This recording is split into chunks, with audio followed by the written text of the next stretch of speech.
आमच्या एका शेजाऱ्यांनी आप्याची 2 भांडी आणली होती, एक नॉनस्टिकचं होतं आणि एक बिडाचं होतं। तर नॉनस्टिकचं त्यांनी स्वतःला ठेवलं आणि बिडाचं मला दिलं की 300 रुपयाचं आहे, तू ठेवून घे म्हणून। मग मी त्यांना 300 रुपये दिले आणि ते भांडं ठेवून दिलं।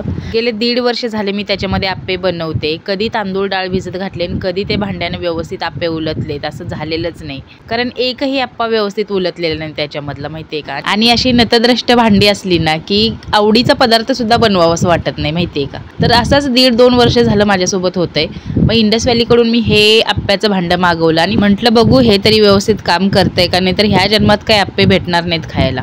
हे भांडं आल्यानंतर मी पहिल्यांदा याच्यामध्ये आप्पे बनवले आणि विश्वास बसणार नाही तुमचा, पहिल्यांदाच आप्पे एवढे भारी झाले, एकही आप्पा तुटला मोडला काही नाही, माहितीये का। कसे गोल गरगरीत बॉल सारखे आप्पे तयार आहेत, बघू शकता तुम्ही। याच्यामध्ये सोडा बिलकुल घातलेला नाही। माझ्या फोटोच्या खाली त्रिकोण आहे, तिथे जाऊन लॉंग व्हिडिओ बघा। आप्प्यासाठी डाळ तांदूळचं प्रमाण सुद्धा मिळेल आणि भांड्याची लिंक सुद्धा मिळेल।